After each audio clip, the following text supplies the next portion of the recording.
On the coldest night in Flathead Valley, a grieving officer stumbled across 3 German shepherds begging for mercy beneath a shuttered diner, each hiding scars and secrets that would shake a town to its core.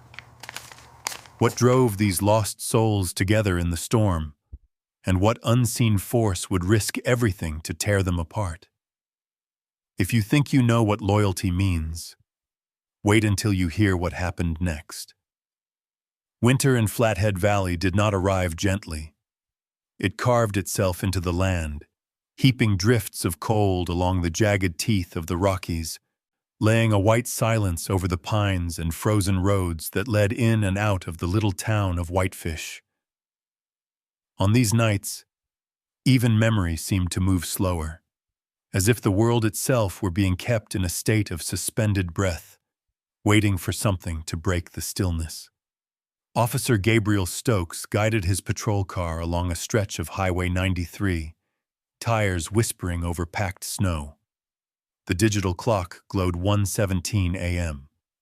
There was no one out, no distant headlights, no silhouettes moving behind frosted windows, just the low hum of the engine and the occasional pop of ice shifting beneath the weight of the car. The dashboard cast a pale blue over his hands as he kept them steady on the wheel, thumbs unconsciously rubbing at the gold band that still circled his finger, as if seeking warmth from something long gone. It had been 3 months since Gabriel uprooted his life from Indianapolis and settled here, in this pocket of Montana that the world seemed to have forgotten. He'd left behind the city's relentless noise, the ever-present rush of sirens and shouts, the crushing routine of handling traffic collisions and midnight domestic calls. He'd left behind an empty apartment, a house full of shadows, and the lingering echo of his wife's voice, a sound he still sometimes heard in the hush between radio static. He thought he'd come here to heal, or at least to grow numb to the pain of not having saved her. But in truth, the valley's quiet was a different kind of ache. It was a land for exiles, and on nights like these, Gabriel felt he understood why people sometimes vanished into the mountains and simply never came back. His patrol route wound through the heart of Whitefish, past the shuttered windows of the Maple Diner. The neon sign, once a beacon for late-night truckers and snowplow drivers, was now dark, its edges rimed with ice-pool, the glass door barricaded for the season. He slowed at the curb, drawn by habit and some old, unspoken ritual, an excuse to sit in the silence and listen for trouble where none seemed to exist. But tonight, there was a disturbance in the symmetry of cold and quiet.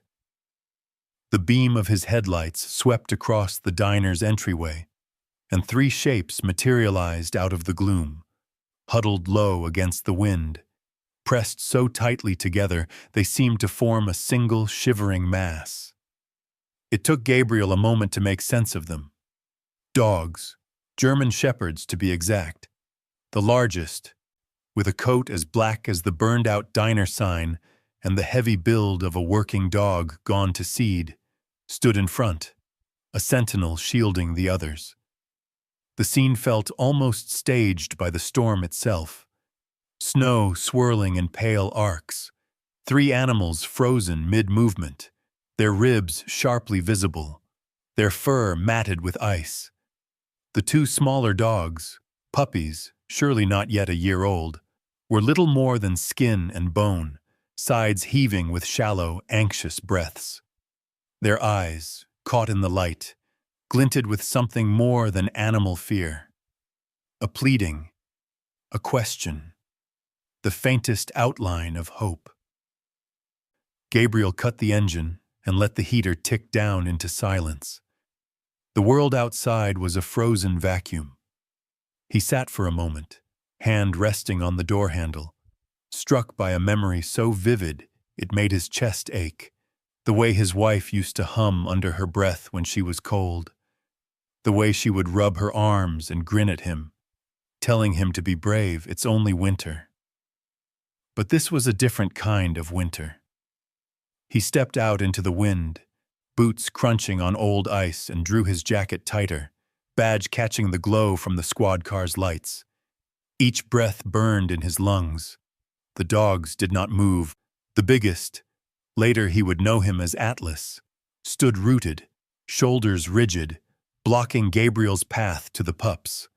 A low growl vibrated across the parking lot, not so much a threat as a warning. Stay back. Gabriel did not advance. He studied the animals instead. The scabbed-over wounds at their shoulders, the clumps of snow stuck to their paws, the way the smallest puppy, Luna, he would call her, shivered so hard her hind legs barely supported her weight. The other pup, slightly larger, leaned into her as if willing his body heat to be enough.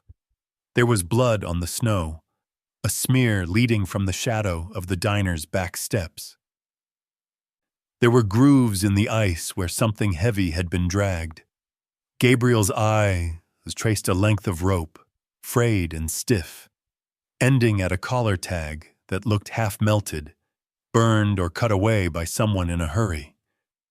On its surface, the faint outline of a symbol, unfamiliar but unsettling, gleamed beneath the frost. All of it painted a picture. Abandonment, not by accident, but with intent. He knew something of what it felt like to be left behind. He knelt slowly, keeping his movements wide and obvious, letting the cold seep through his uniform.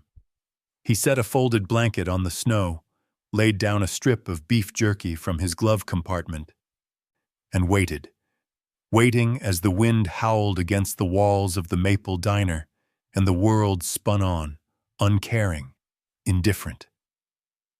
For a long moment, neither man nor animal moved. Only the sound of breathing, the thrum of distant pain, and the weight of old regrets. In that bitter hour, 3 hungry dogs and 1 lonely man met at the edge of survival, suspended between trust and terror, with winter closing in all around. The world seemed to narrow to that single circle of yellow light, pooled on the snow in front of the maple diner. The silence was absolute, broken only by the faint moan of the wind as it skated down Main Street, rattling the loose gutter above the door. Gabriel kept still, holding himself as if any sudden movement might snap the thin thread that connected him to the 3 battered souls before him. He watched as the largest dog, black and gold beneath the grime, inched forward, muscles bunched as if every step was a test of will. Atlas. Even now, Gabriel didn't know his name, but he recognized the weight in the animal's eyes, a look he'd seen in the mirror after all the hospital waiting rooms and lonely nights, a heart that still wanted to believe, but expected disappointment. Atlas placed himself between Gabriel and the 2 puppies, body low but defiant. His fur bristled along his spine, tail held steady in the air.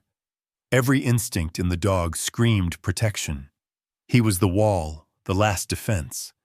The pups, one trembling so hard her ribs fluttered, the other pressing close and licking a patch of dried blood on the big dog's foreleg, barely looked up, their hope spent somewhere out in the cold. It was then that Gabriel saw it.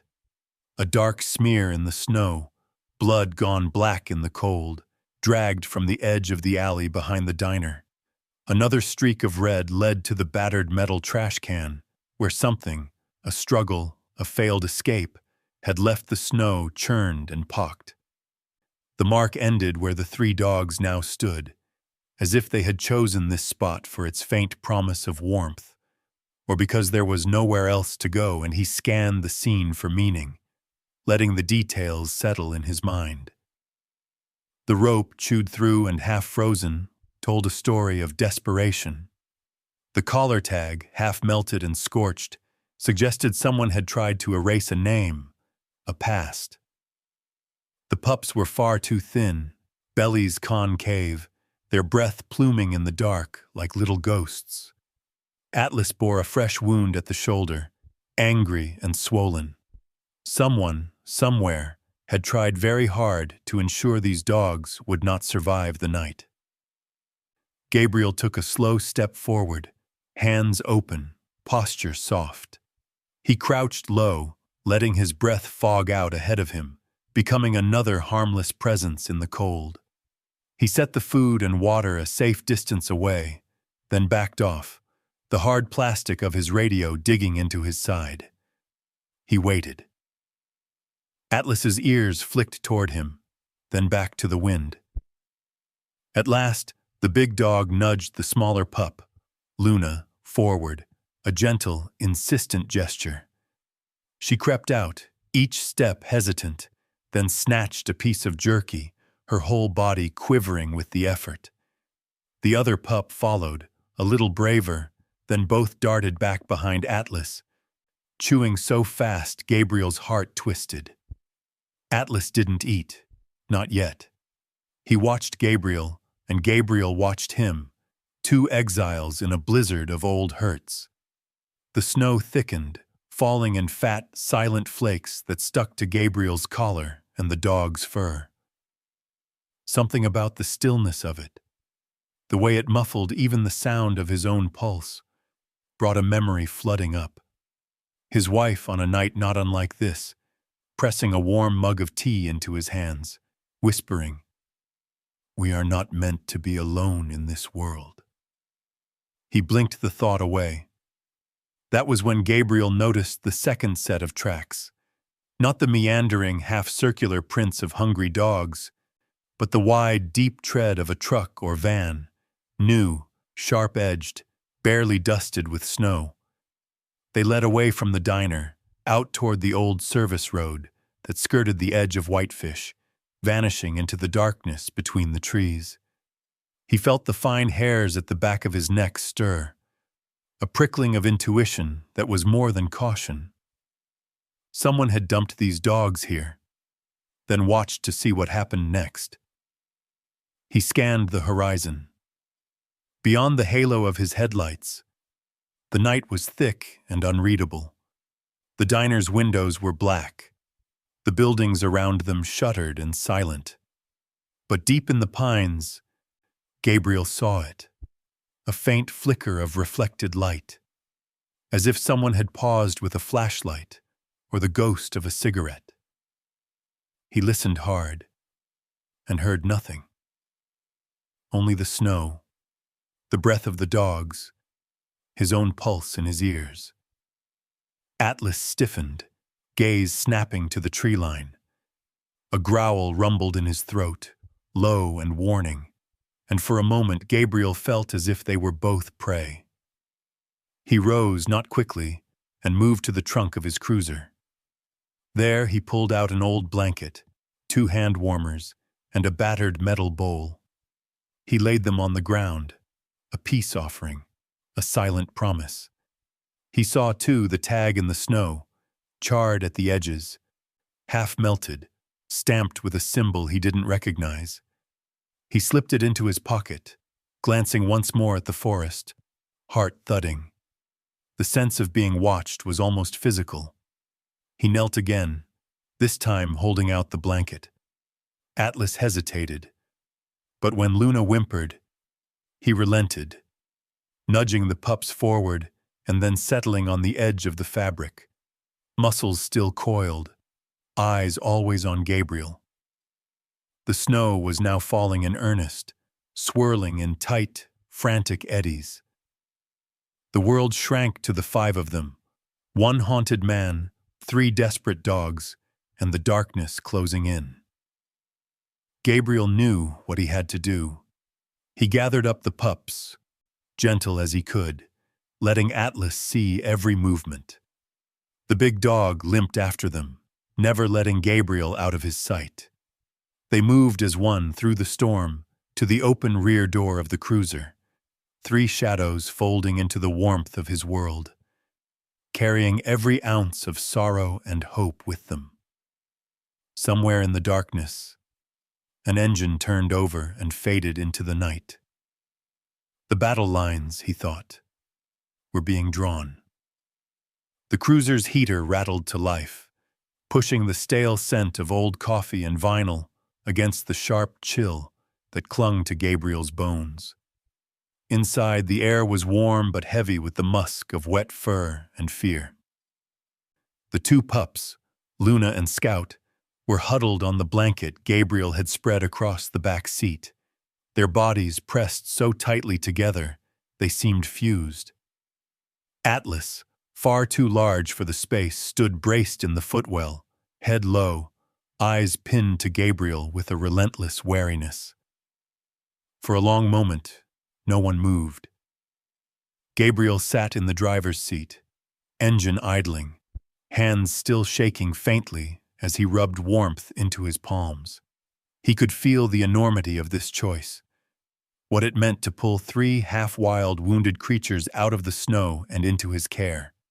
It wasn't just a rescue, it was a promise, one that echoed in his own hollows of guilt and hope. In the rearview mirror, he caught a glimpse of himself, face drawn and shadowed. The eyes staring back were those of a man suspended between worlds, a man who still hadn't forgiven himself for not saving the one person he'd loved most. He turned and, as gently as possible, offered a strip of jerky to the cluster of dogs. Scout, emboldened by hunger, inched forward first, nose twitching, paws tentative against the leather. Luna hesitated, eyes flicking between Atlas and Gabriel, torn between the safety of hiding and the need to eat. Atlas, though, watched every gesture, body taut, every muscle ready to spring should anything seem off.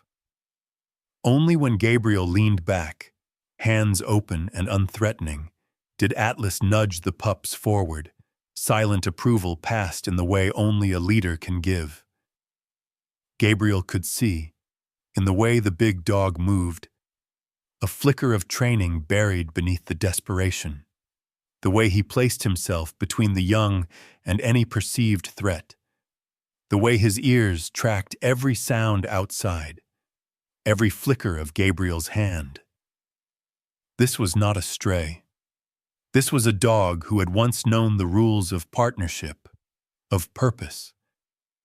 Now that order had been shattered, replaced with a code of survival that left no room for trust. Outside, the wind battered the cruiser in waves, snow whispering against the glass.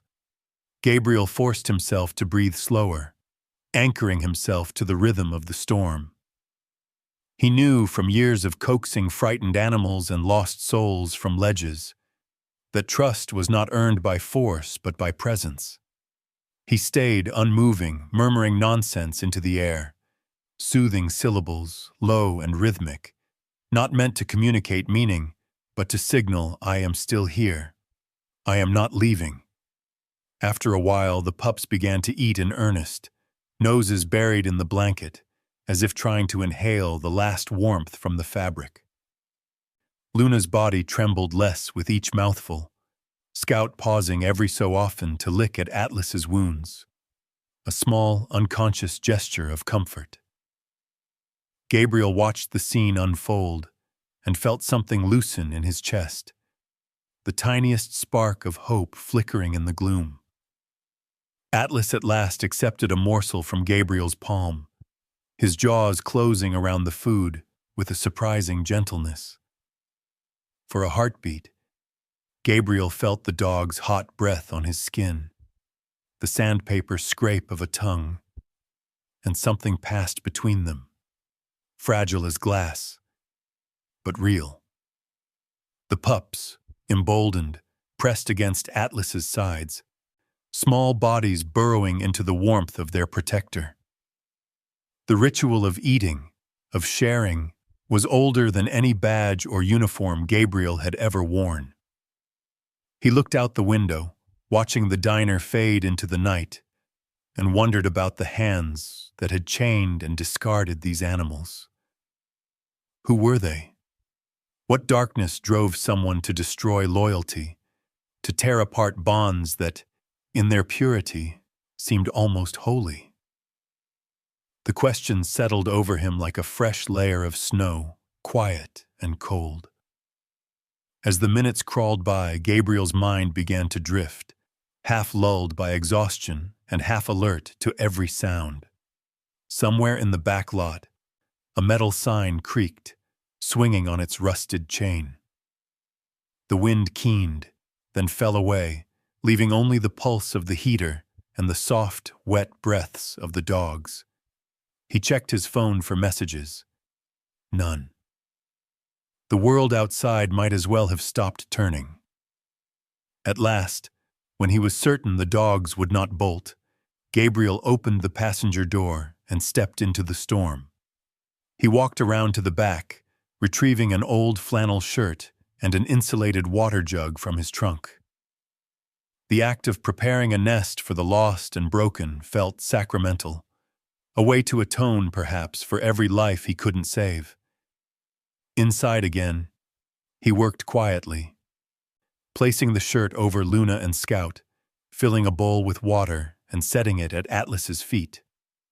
The big dog eyed him, suspicious but exhausted, and after a moment lapped at the water, droplets catching in his beard and glistening like tiny diamonds. For the first time, Gabriel saw his own hands were steady.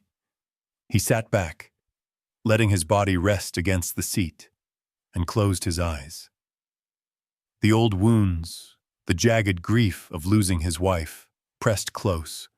But for now, there was work to be done, creatures to be kept alive through the longest night. Trust, he thought, was not something you demanded. It was something you earned, in the slow work of patience and presence.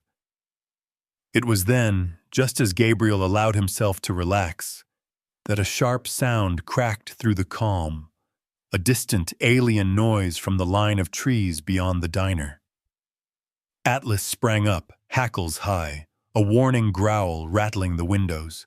For an instant, all the old tension returned, the possibility of danger looming just outside the fragile peace they'd made. Gabriel scanned the shadows, heart pounding, a silent vow forming in his chest. Not tonight. Not on my watch. He would not let anyone or anything take these souls back into the dark. The drive back to the Flathead County outpost was not long on the map, less than 8 miles along a road that twisted through pine and shadow and always seemed a little more treacherous after midnight.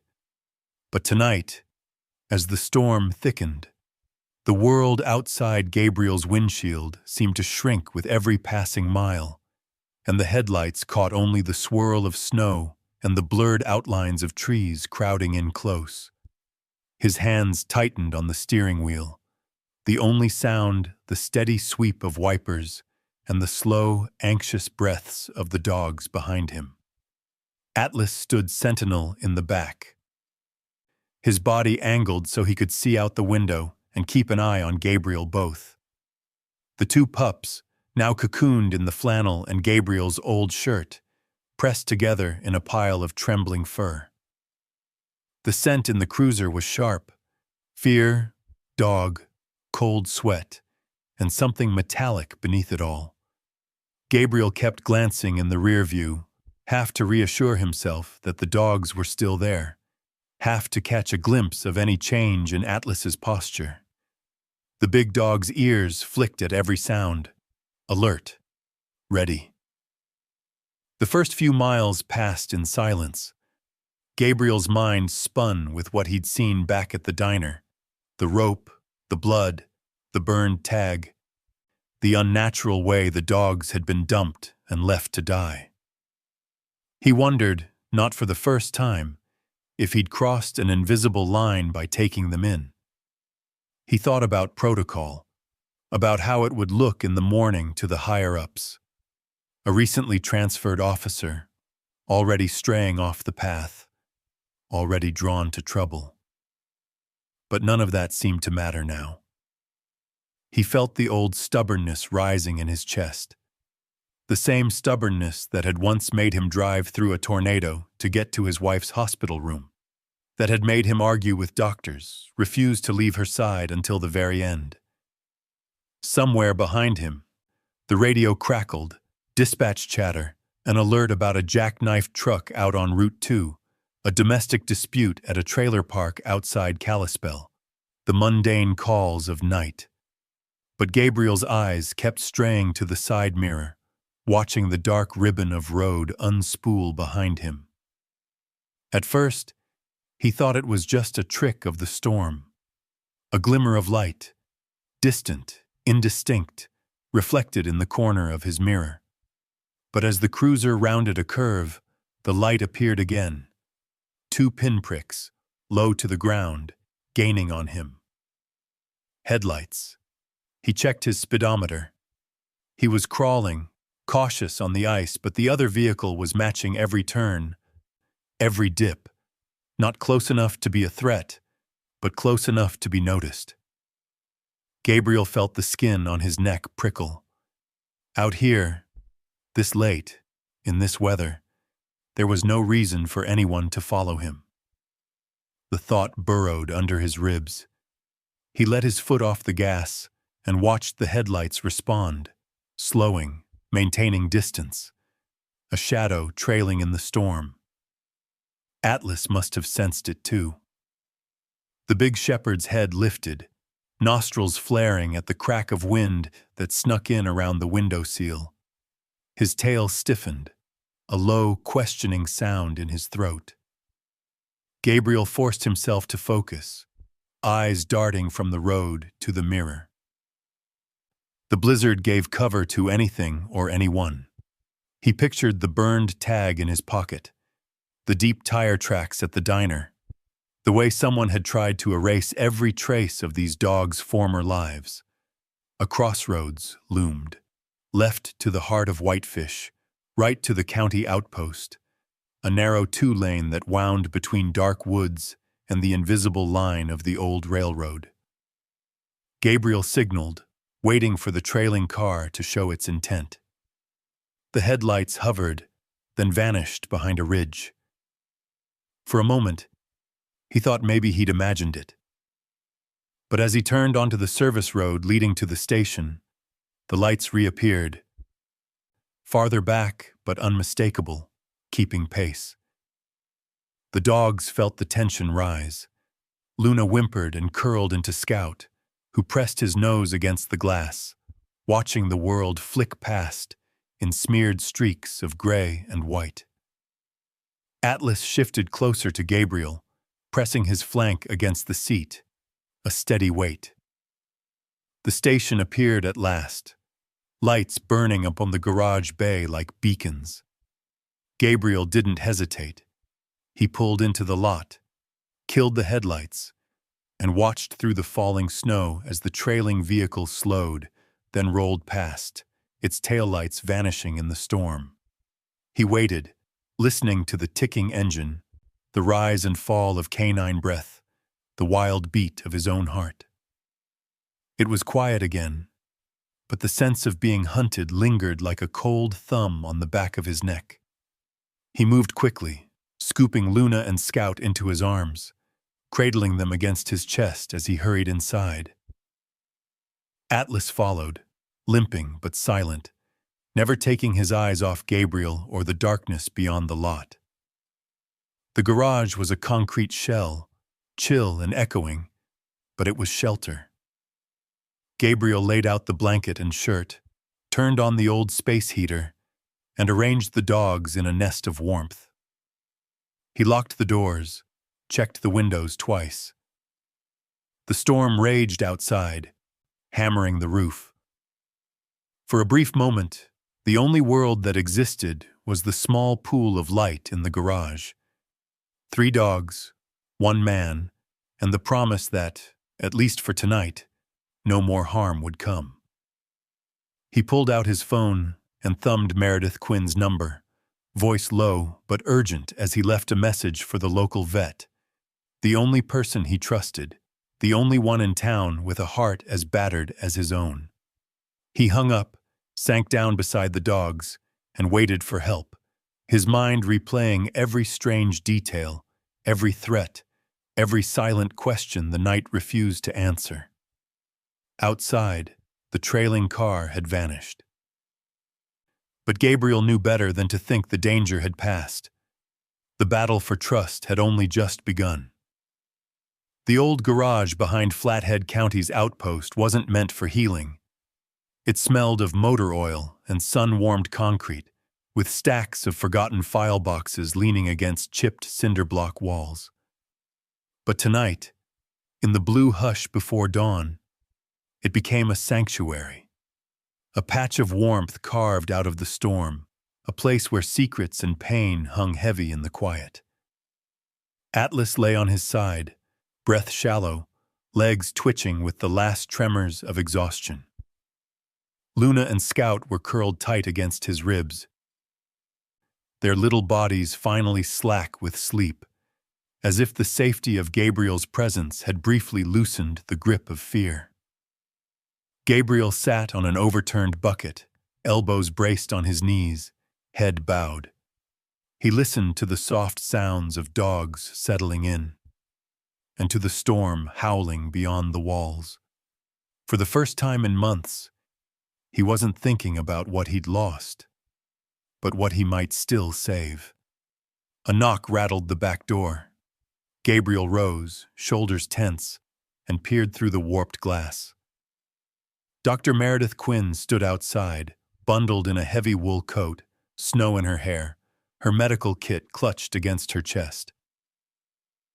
She looked as she always did, weathered but determined, eyes that missed nothing, a quiet stubbornness that made her respected and feared in equal measure around Whitefish.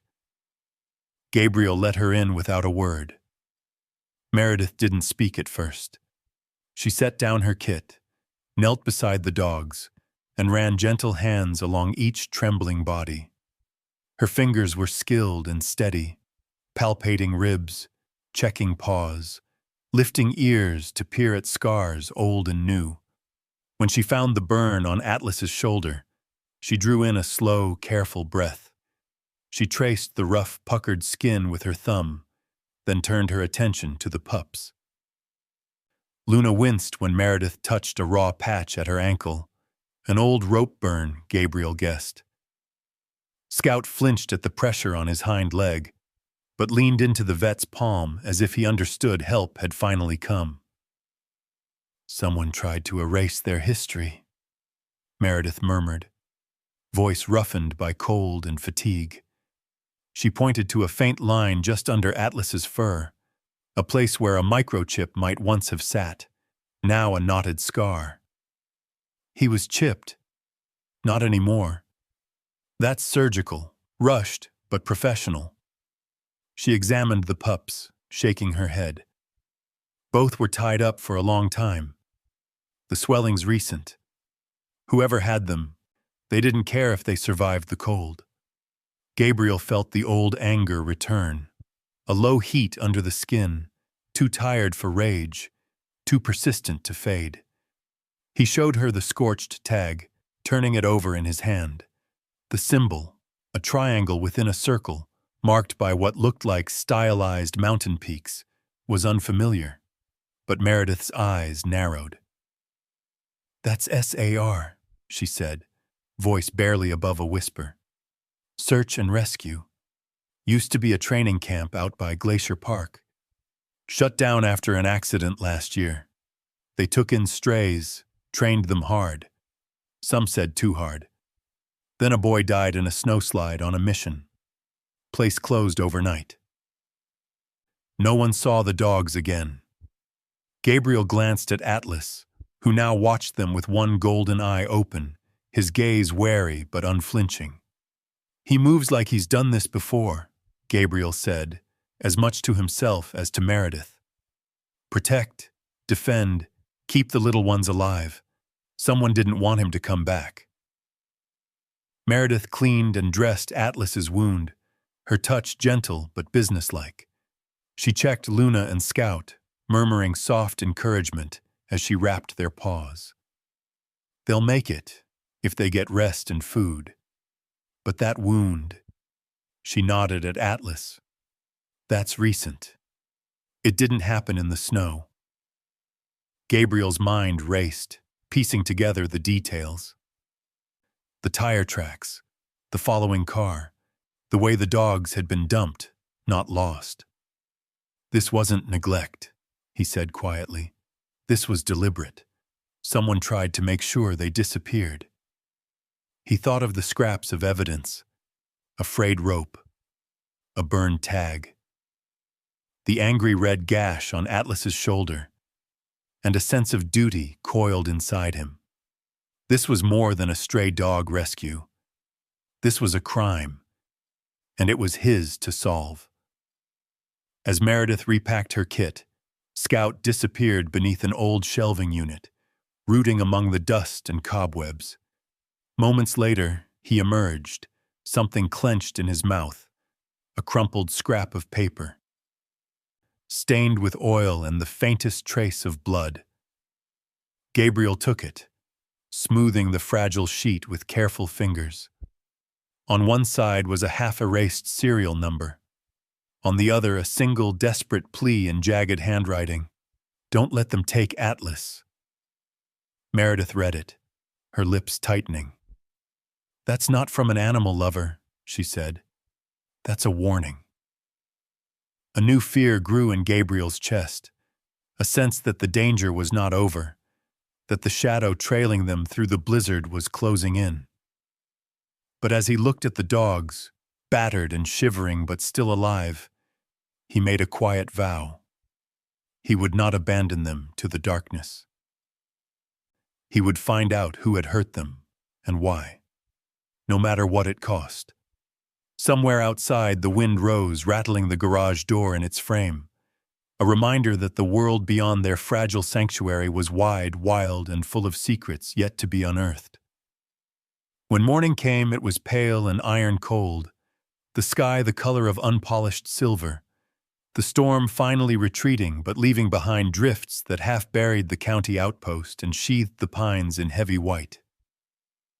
Gabriel woke in the garage, stiff and unrested, an ache running down his back and through his chest, a ghost of old wounds, old losses. The dogs lay where he'd left them, all three huddled into a single tangled mass on the blanket, their breathing deep and even at last. But rest would not last. There was something inside Gabriel, a compulsion he could not ignore, a conviction that what he'd stumbled upon was bigger than a single act of cruelty. As he moved about the garage, brewing a pot of burnt coffee and setting out more food for the dogs, he kept circling back to the clues, the scorched tag, the erased microchip, the desperate note, the way the dogs had been left as if for someone or something to collect. Atlas rose first, stretching his battered body with a grunt, then nudging the pups awake with a gentle prod of his muzzle. He moved stiffly, but when Gabriel knelt and offered his hand, the big shepherd accepted the touch, pressing his scarred head into Gabriel's palm. For a moment, Gabriel saw in Atlas the faintest echo of his own pain, a survivor holding it together for those who depended on him. By 8, the sky had brightened enough for the world to seem real again, and Gabriel dressed in his uniform with a gravity that made the ritual feel almost like armor. He fitted Atlas with an old service harness he'd kept from his days volunteering at the animal shelter, a makeshift badge of trust and intention. The pups watched, uncertain but eager, tails thumping softly on the concrete. Gabriel left Luna and Scout with fresh water, the space heater on low, and a quiet word of reassurance. He clipped a lead to Atlas's collar and stepped out into the brittle morning. Whitefish was hushed beneath a new blanket of snow. The only evidence of life was the crystalline shimmer of frost on window panes, the distant growl of a plow clearing Main Street. Gabriel's boots crunched as he crossed the lot. Atlas beside him, their breath ghosting behind them. The squad car started reluctantly, tires grinding against the packed ice, but at last they were moving, out of the false safety of the station and into the wide, waiting silence of the valley. He drove first to the Maple Diner. It looked unchanged from the night before, still shuttered, icicles hanging like daggers from the eaves, the neon sign a relic of some kinder time. Atlas stiffened as they approached, tail rising, ears pricked. Gabriel parked and let the big shepherd out, unclipping the lead and kneeling beside him in the snow. "Find it," he whispered, more hope than command. Atlas lowered his nose, moving in looping, patient circles around the diner's porch. The snow was trampled, dirty with old footprints and new, the chaos of the previous night marked in furrows and stains. Atlas moved with the focus of a dog who remembered what it was to search for the lost, pausing at the place where the pups had huddled, then tracking a broken line through the silent lot to the alley. Here, the evidence sharpened. The frayed rope, discarded in the trash, the bloody patch on the steps, the marks of paws and boots and something heavy dragged through the slush. Gabriel followed, heart hammering as Atlas nosed into a stand of willows, tail flagging. The trail grew colder, older, but Atlas was relentless, leading him deeper into the woods behind the diner, where the snow lay thicker and unbroken. They found a place where the brush was crushed, where something had fought or flailed, where a length of heavy rope was knotted around a sapling, cut clean at the end. Gabriel crouched, examining the fibers, industrial, coated with oil, the kind used to secure cargo.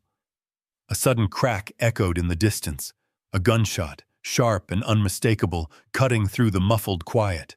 Atlas whirled, body rigid, hackles up. Gabriel's instincts, honed by decades in uniform, kicked in.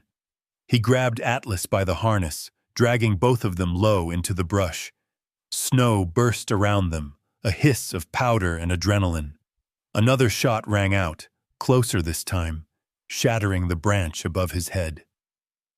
Gabriel's mind flashed with images. His wife's face, the cold hush of a hospital room, the unending regret of being too late. He flattened himself in the snow, covering Atlas with his body, feeling the wild thud of the dog's heart against his ribs. Atlas reacted first.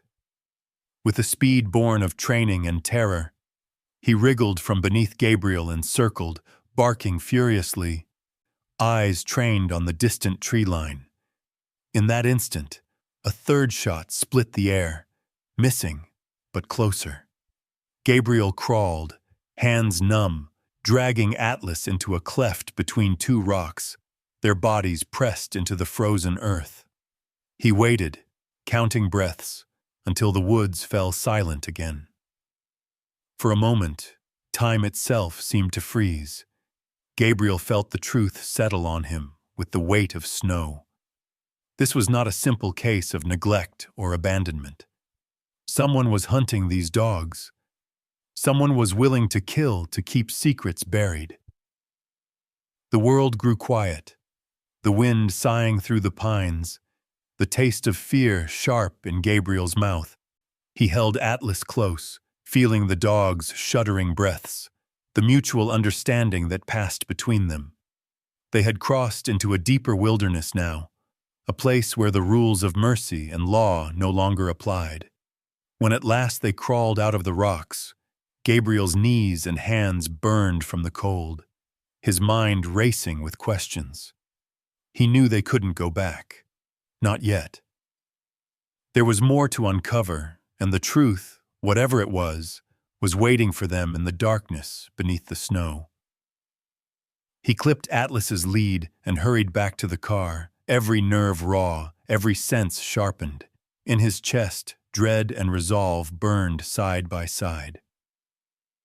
He drove them home, checking every mirror, every turn. As the station came into view, still and small in the endless white, Gabriel made a silent vow. He would not let fear win. Not for himself. Not for Atlas. Not for anyone left out in the cold. Back at the outpost, the sky had hardened into afternoon steel, a pale, pitiless color that pressed down on whitefish and left the snowdrifts stark and blue-edged. The garage seemed even colder now, the warmth of the heater a feeble shield against what Gabriel carried in with him, a kind of chilled fury sharpened by the sound of gunfire still echoing in his ears. He was shaking, but he hid it. That was a skill learned long ago. Keep your fear quiet, tuck it under your badge, let your hands do the work. He dried Atlas with a rag, checking the dog's body for fresh wounds. The big shepherd was silent, his breathing uneven. But he watched Gabriel with the haunted alertness of a creature who knew that survival was never guaranteed. Luna and Scout scurried over, pressing themselves against Atlas's side as if he were a fortress, as if his battered presence alone could keep the world from breaking in again. Gabriel tried to be gentle, his hands steady even as his mind churned. Every scrape on Atlas's skin, every tremble in Luna's limbs, every lick of Scout's tongue on his brother's wounds. It all pulled at something deep inside Gabriel. He had carried guilt for so long, had let it define the shape of his days and nights. It lived in the space his wife once filled. It whispered, "You weren't fast enough, strong enough, loving enough." And now, kneeling on cold concrete with these wounded animals, the same old fear returned. What if he failed again? The outpost, which had felt like sanctuary just hours before, now seemed exposed. Gabriel noticed every draft under the garage door, every rattle of wind against the glass. He imagined headlights cutting through the dusk, a faceless enemy waiting for a chance to finish what had begun in the woods. The dogs, sensing his unease, whined softly and drew closer, their faith a fragile, unspoken thread binding them all together. A knock at the side door jolted Gabriel out of his thoughts. He froze, heart pounding, hand moving to the service weapon at his belt, an instinct, not a plan. But then a familiar voice called out, muffled by the door and the scarf wrapped around her face. "Gabriel, it's Meredith. Let me in." He exhaled, the tension dissolving just enough to move. When he opened the door, Dr. Meredith Quinn stepped into the light, cheeks flushed red from the cold, her eyes fierce. She looked around the garage, gaze lingering on the 3 dogs, then on Gabriel himself. "I heard about the gunshots." She didn't ask if he was all right. She simply knelt, hands practiced and sure, examining Atlas and the pups with a thoroughness that spoke of both habit and affection. Gabriel wanted to tell her what had happened in the woods, the rope, the shots, the sense of being hunted. But the words jammed in his throat, shame and anger locked together. It was Meredith who broke the silence, her voice low and even. "I know more about that SAR outfit than I said. Years ago, I patched up a dog from their camp, broken ribs, a scarred ear. The handler told me off the record. They trained for everything but mercy. After that, I paid attention. Last winter, 3 dogs vanished from the county shelter. No one cared except me. I started keeping notes." She produced a battered notebook from her bag, thumbing through pages of clippings and handwritten records. Dates, places, names, so many lost dogs. She pushed it toward Gabriel, the gesture oddly intimate. They don't just dump strays. They disappear dogs with a purpose. Dogs that know how to search, to guard, to fight. Sometimes they turn up in the woods, if they're lucky. Gabriel listened, feeling the weight of her words settle like a second badge on his chest. He saw his own past mirrored in her lonely crusade, her refusal to look away.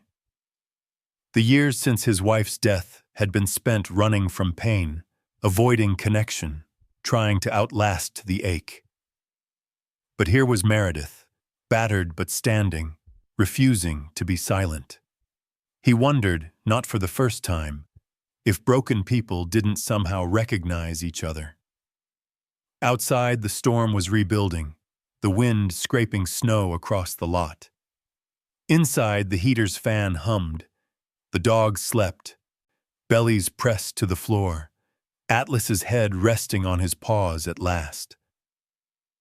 As dusk pressed against the windows, a long, mournful howl rose from Atlas, low at first, then climbing, wild and yearning.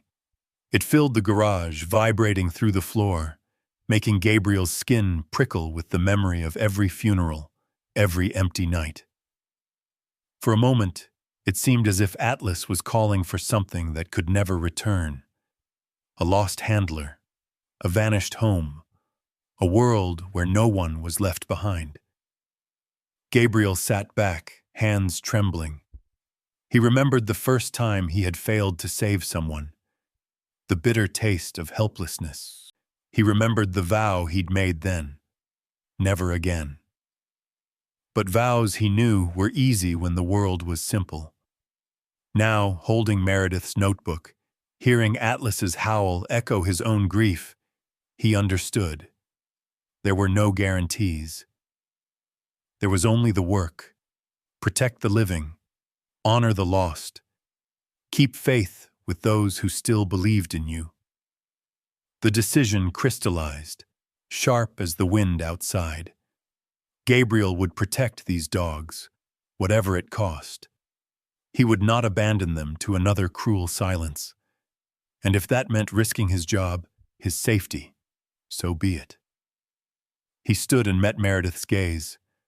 There was no need for words. They were allies now. Forged by loss and held together in a defiant hope. Outside, the darkness thickened, but in the garage, a line had been drawn. Whatever storm was coming, they would face it together. Night settled hard and brittle over Whitefish, swallowing the little town in a hush so absolute that every creak of ice on the eaves felt amplified, every passing headlight slicing the darkness like a blade. In the garage behind the outpost, Gabriel and Meredith worked in tense silence, making preparations that felt more desperate than methodical. There was no sense of safety now, only the heavy inevitability of conflict. Gabriel paced the concrete, voice low as he laid out his plan, one eye always on the door, on the shadowy corners, on the way Atlas tracked every movement, alert and coiled. "I'll set up the cameras on both entrances, motion triggered," he said, laying out 2 battered trail cams and a handful of fresh batteries. "If they try to come tonight, we'll know." Meredith nodded, her hands busy preparing bandages and doses of sedative just in case, her expression both practical and defiant. "I'll keep the pups close," she murmured, "and I'll have my phone ready for backup. I don't trust the sheriff to come fast, but maybe I trust myself to call loud enough." There was a quiet challenge in her eyes, a lifetime's worth of battles condensed into a single determined gaze. Atlas followed Gabriel from corner to corner, tail rigid, steps silent as smoke. When Gabriel knelt to check the locks, the big shepherd pressed close, eyes bright, every muscle taut with anticipation. Luna and Scout huddled together on their blanket, the little one's ears pricked, Scout's head rising at every unfamiliar sound. Gabriel set the cameras by the doors, angled so they would catch the faces of any intruder, and wired a portable floodlight to the wall switch. "If it goes off, stay with the dogs. Don't open that door for anyone but me." His voice was soft but firm, the tone of a man who knew how quickly plans dissolved under pressure. The waiting stretched out, minutes thick with anxiety. Gabriel stood by the window, breath fogging the glass, listening to the hum of the heater and the faint ticking of the clock on the wall. He tried to steady his hands, tried to ignore the way old doubts pressed in around the edges, memories of loss, the relentless fear of failing those who depended on him. In the corner, Meredith scribbled notes in her battered notebook, every so often glancing at her phone for news. None came. The world outside was silent, snow falling again in slow drifting curtains. Sometime after midnight, Atlas lifted his head, ears sharp. A moment later, Gabriel heard it too, a scrape against the outer door, soft but deliberate. He motioned Meredith to the far side of the room, signaling for silence. Atlas pressed close to Gabriel's knee, every muscle vibrating. Luna whimpered, and Meredith gathered both pups into her arms, cradling them against her chest. There was another sound, the faint shuffle of boots on ice, the hiss of breath, a click as someone tried the lock. Then a shadow moved across the frosted glass, a shape too large, too careful to be just a stray wanderer in the storm. Gabriel felt his pulse race, cold and electric in his veins. The camera's LED blinked, a faint strobe in the gloom. Gabriel flicked the floodlight switch, and the world outside the door exploded into harsh white glare. For an instant, 3 figures stood outlined, faces masked, gloved hands clutching metal tools. One of them cursed and swung something heavy at the door. The metal frame shuddered but held. Atlas exploded forward with a bark that seemed to shake the very walls. He launched himself at the door, body slamming against the steel, teeth bared in a snarl that was all fury, all warning. The intruders hesitated, then began hammering at the lock, frantic and clumsy now under the blaze of light. Gabriel steadied himself, gun drawn but finger off the trigger, voice low and unyielding. "You're trespassing on county property. The sheriff is on his way." A fist smashed against the glass, spiderwebbing the pane. In the chaos, Meredith called 911, voice level and calm as she gave their location, her eyes never leaving the pups clinging to her. Then one intruder fumbled at his belt, pulling out a device, small, black, and blinking. He dropped it through the broken pane, and it clattered across the concrete, spinning to a stop at Gabriel's feet. Atlas lunged, teeth closing on the intruder's gloved arm through the shattered opening, yanking hard enough to pull the man half inside. The others shouted, scrambling to free him, dropping a heavy set of chains and a coil of wire. Tangibles, evidence.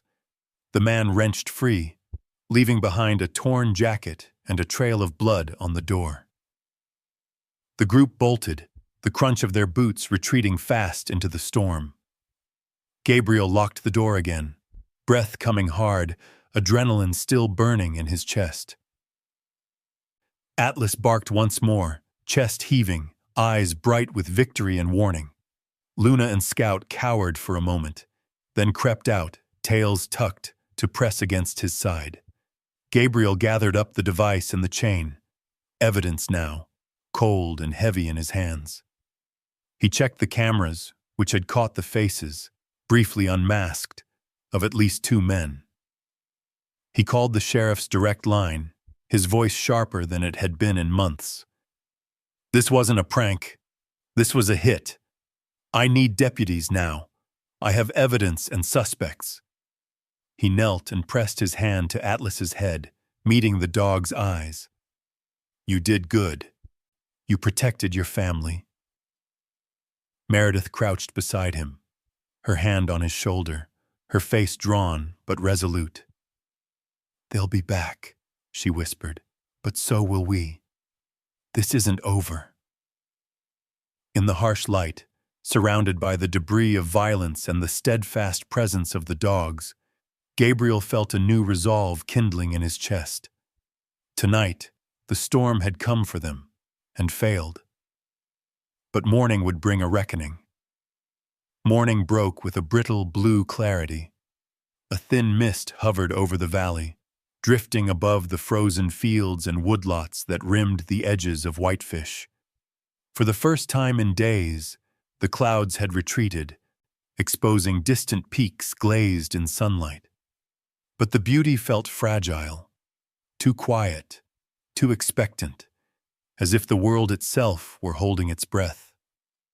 Inside the outpost, Gabriel had not slept. He watched the dawn creep across the concrete, filtering through a crack in the garage door, turning everything a pale gold. Atlas lay nearby, head on his paws, eyes fixed on the window with that uncanny vigilance of a dog who has known too much. Luna and Scout sprawled together, the pup's breaths rising and falling in a slow duet, finally exhausted by the night's violence. The aftermath was a chaos of paperwork, camera footage, and uneasy silence. Deputies had come in the early hours, young, uncertain, glancing at the battered door and the bloody prints with suspicion and a trace of fear. Meredith, ever the anchor, made her rounds, tending to the animals with gentle firmness, her face set and unyielding. But Gabriel's focus was already elsewhere. The evidence, the twisted chain, the strange device, the faces caught in harsh LED light, had opened a new path. He pieced together the timeline, mapping each fragment of the night against the pattern of disappearances he and Meredith had uncovered. The SAR training camp, the erased microchips, the network that moved skilled dogs across the border like stolen cars. The trail pointed north, always north, to the freight yards and empty warehouses that lined the tracks outside town. He called in favors from old friends, state troopers in Kalispell, a customs agent in Eureka. Each conversation layered with urgency, suspicion, a plea for trust. The answers came in fits and starts: anonymous payments, unregistered trucks, sightings of men loading crates into a derelict storage barn by the rail spur. The final clue was a logbook, recovered from the device left by the intruders, which mapped dates, routes, and one chilling detail, a notation beside Atlas, marking him as prized asset, deliver north, urgent. Gabriel felt the old anger return, sharp and cleansing. He met Meredith in the kitchen, where the dogs lay at their feet, and spread the evidence across the battered table. "They're moving them tonight," he said. "All of them. We have one shot to stop it." Meredith nodded, her hand finding his, the pressure solid and grounding. "Then we don't wait. We go." They drove in silence, the squad car gliding through patches of black ice and morning light. Atlas rode in the back, fitted again with the old SAR harness, the pups pressed close, both anxious and brave in their own small ways.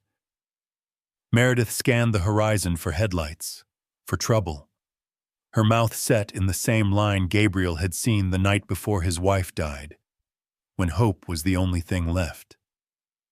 They parked a quarter-mile from the rail spur, behind a copse of larch and birch that stilled the wind but offered little cover.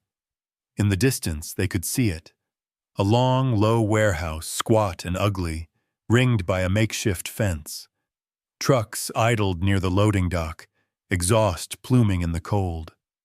Men moved quickly, shadows against the steel, carrying crates and bolt cutters, barking orders. Gabriel's pulse hammered. He checked the radio, whispered to Atlas, gave one last look at Meredith. "If anything happens, She cut him off, eyes fierce. "Just get them out!" They crept closer, boots silent on frozen ground. Atlas led the way, body low, every step measured. He paused once, ears flicking, a low growl vibrating in his throat. A figure moved near the fence, flashlight swinging. Gabriel froze, then signaled Atlas with a hand motion. Wait. A distraction, sudden and sharp. A crash from the far side of the yard, where another deputy, alerted by Gabriel's call, hurled a rock through a window. Men shouted, scattering toward the sound. Now. Gabriel and Atlas reached the loading bay, Meredith close behind. Inside, the warehouse was chaos. Rows of cages, dogs barking, terrified, the air thick with panic and ammonia. Two men in SAR jackets blocked their path, startled to see Gabriel's badge and gun. "Don't move," Gabriel barked, voice iron and ice. "Sheriff's office, you're done." One man lunged, desperate, reckless. Atlas met him mid-stride, teeth bared, knocking him to the ground. The other swung a length of pipe, catching Gabriel's shoulder. The pain was electric, sharp, but the years of loss and regret had left Gabriel harder than pain. He shoved the man back, pinned him with a knee, and cuffed him, the sound of metal on bone ringing through the warehouse. Meredith moved swiftly to the cages, unlocking latches, calling to the dogs in the calm, coaxing tone she'd honed over decades. Luna and Scout darted among them, sniffing, barking, leading the weakest forward. In minutes, the barn was a cacophony of released voices, howls, barks, the scraping of claws on concrete. Atlas, ever the sentinel, ranged from dog to dog, nudging them, guiding the wounded toward the light.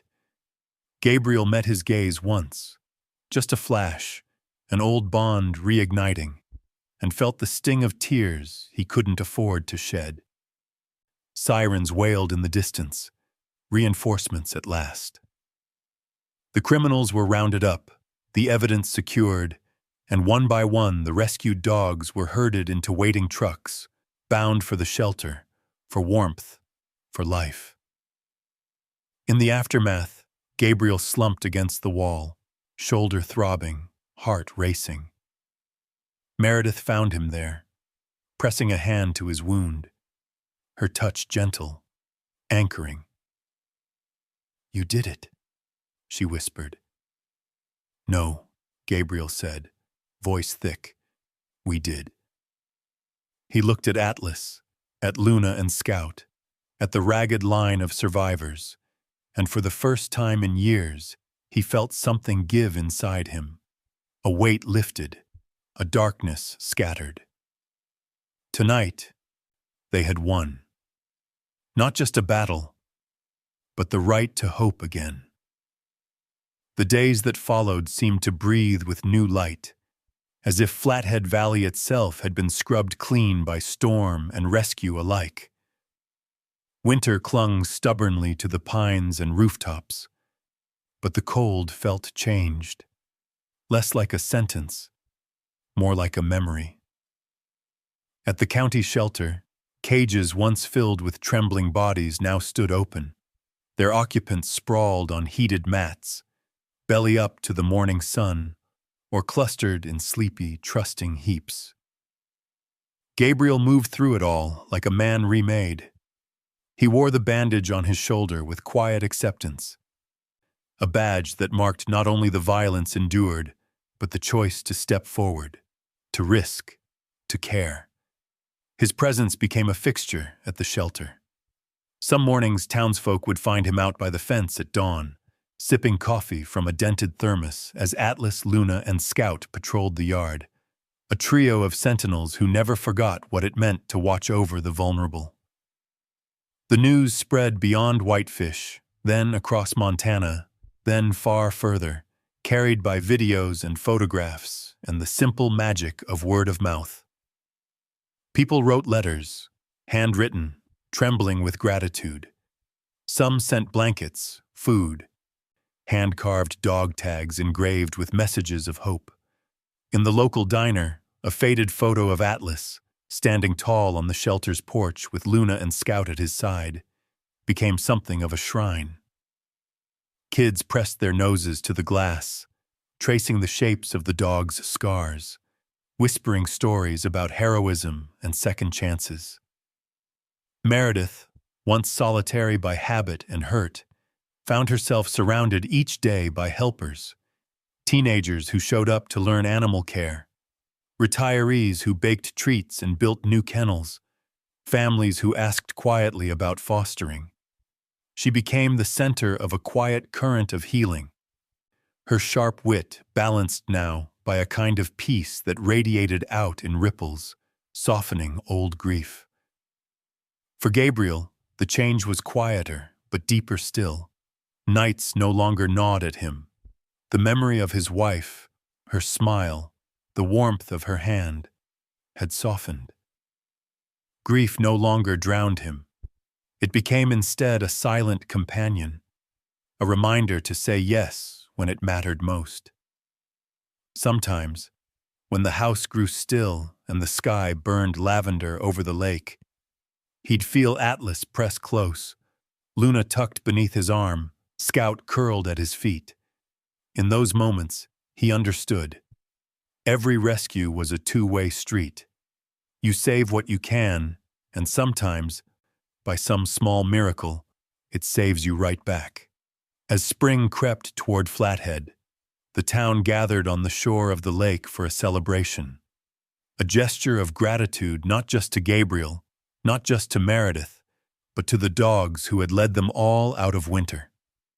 Lanterns floated on the water, tiny boats of light carrying wishes and thanks. Children played fetch with Luna and Scout on the muddy grass, their laughter rising above the guitar strums and gentle chatter. Atlas, older, scarred, dignified, sat in the center, eyes calm, letting anyone brave enough to approach run their hands through his fur. Gabriel took the stage, hands tucked into his jacket pockets. The mayor spoke first, offering thanks, then invited Gabriel up, microphone trembling in her gloved hand. Gabriel looked out over the crowd, neighbors, strangers, people whose names he did not know but whose stories now mingled with his own. He cleared his throat, voice rough with emotion. "I spent a long time believing there was nothing left worth fighting for," he began. "That the world was just loss over and over again. But that's not true. Sometimes what we're given isn't a burden, but a calling. Sometimes a dog in the snow, or a stranger's kindness, or a friend who refuses to give up. Those things are the beginning, not the end." He looked down at Atlas, Luna, and Scout, then back at the crowd. These dogs, they saved more than just themselves. They gave me, and I think all of us, a chance to believe again. The applause came in waves, but what lingered was the hush that followed, a quiet charged with possibility. In the weeks that followed, the shelter became a haven, not just for animals, but for people searching for something lost, a place to begin again. Gabriel and Meredith, now friends as much as colleagues, hosted evening classes for young people in animal rescue, built a community garden, set up a fund for veterinary care. The three shepherds became living emblems of second chances, their scars proof of both what they'd survived and what could grow from hardship. And as the world moved forward, a lesson settled in the bones of the valley. Sometimes, miracles don't come in the form of thunder or fire, but in the slow, patient work of kindness, trust, and loyalty. Sometimes, what you save isn't just a life, it's the hope you thought was gone forever. If this story touched you, take a moment to share your own experience. A dog who changed your life, An act of kindness that restored your faith? Leave a comment for Atlas, Luna, and Scout. Let's keep the chain of hope alive for them, and for all of us still searching for our way out of the cold.